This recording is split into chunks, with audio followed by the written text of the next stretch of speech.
আপনারা দেখছেন হলদিবাড়ি টাইমস। প্রয়াত টোটো চালক তথা হলদিবাড়ি শহর আইএনটিটিইউসির সহসভাপতির অকাল প্রয়াণে শোক দিবস পালন করল সংগঠনের সদস্যরা। সোমবার সকাল 11:30 নাগাদ হলদিবাড়ি শহরের রেলগেট সংলগ্ন এলাকায় এই শোক দিবসের আয়োজন করা হয়। এদিন তার প্রতিকৃতিতে ফুল দিয়ে শ্রদ্ধা জানান সংগঠনের সদস্যরা। সেই সঙ্গে 1 মিনিট নীরবতা পালন করা হয়। জানা যায় ওই টোটো চালকের নাম বিকাশ রায়, বয়স 58। তার বাড়ি দক্ষিণ বড় হলদিবাড়ির ভাওলাগঞ্জ মোড় এলাকায়।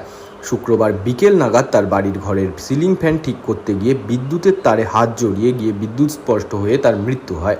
তার প্রতি শ্রদ্ধা জানিয়ে এদিন সকাল 6টা থেকে বেলা 12টা পর্যন্ত হলদিবাড়ির সমস্ত টোটো চলাচল বন্ধ রাখা হয়। আজকে আমাদের শ্রমিক সংগঠন আইএনটিটিইউসির সহসভাপতি বিকাশ রায় গত শুক্রবার অকাল মৃত্যুতে পরলোক গমন করেছে। তার আত্মার শান্তির কামনায় আমরা আজকে শোক সভা এখানে করলাম এবং সকাল 6টার থেকে 12টা অবধি, মানে এই অবধি 11টা 11:30 বাজে আমরা গাড়ি স্ট্রাইক করছি। এই শোক সভা করে আমরা গাড়ির স্ট্রাইকটা খুলে দিলাম এবং যে যার মতন করলো। কী হয়েছিল ওরা তো কারেন্টের শর্ট খেয়ে ওর বাড়িতে শুনলাম যে কারেন্ট ঠিক করতে যায়, ফ্যান ঠিক করতে যায়, শর্ট খেয়ে সে মারা গেছে।